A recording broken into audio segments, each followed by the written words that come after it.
ஒரு எரிக்கல் விழுந்தனால ஒரே நாள் நைட்டு இந்த பையன் கோடீஸ்வரன் ஆகிட்டான். அதுக்கு முன்னாடி இந்த சம்பவம் உங்கள் ஃப்ரெண்டுக்கு நடக்கணும்னு நினச்சிங்கன்னா லைக் பண்ணுங்கள். அதுவே உங்களுக்கு நடக்கணும்னு நினச்சிங்கன்னா நம்ம சேனலை சப்ஸ்கிரைப் பண்ணிவிடுங்க.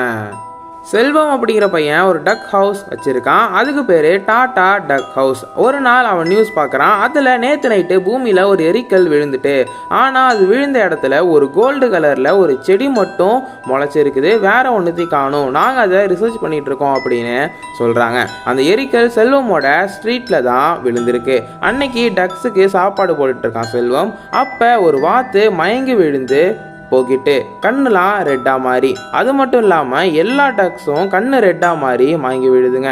உடனே செல்வம் டாக்டரை கால் பண்ணி வர சொல்கிறான். சொல்லிட்டு வந்து பார்க்குறான். அப்படி பார்த்து அவனுக்கு ஒரு பேரதிர்ச்சி காத்திருந்தது. என்னன்னா, அந்த வாத்துங்க எல்லாம் தங்க முட்டை போட்டு இருக்குதுங்க. அந்த எரிக்கல் இருந்த பிளேஸில் உள்ளதை சாப்பிட்டனால அந்த வாத்துங்க இப்போ தங்க முட்டை போட்டுருக்குதுங்க. அதுக்கப்புறம் தட் இஸ் ஹிஸ்ட்ரி. வேர்ல்டு லெவலில் செல்வம் அப்புறம் அவனோட டாடா டக் ஹவுஸ் ஒரு பெரிய மார்க்கெட்டாக மாறிட்டு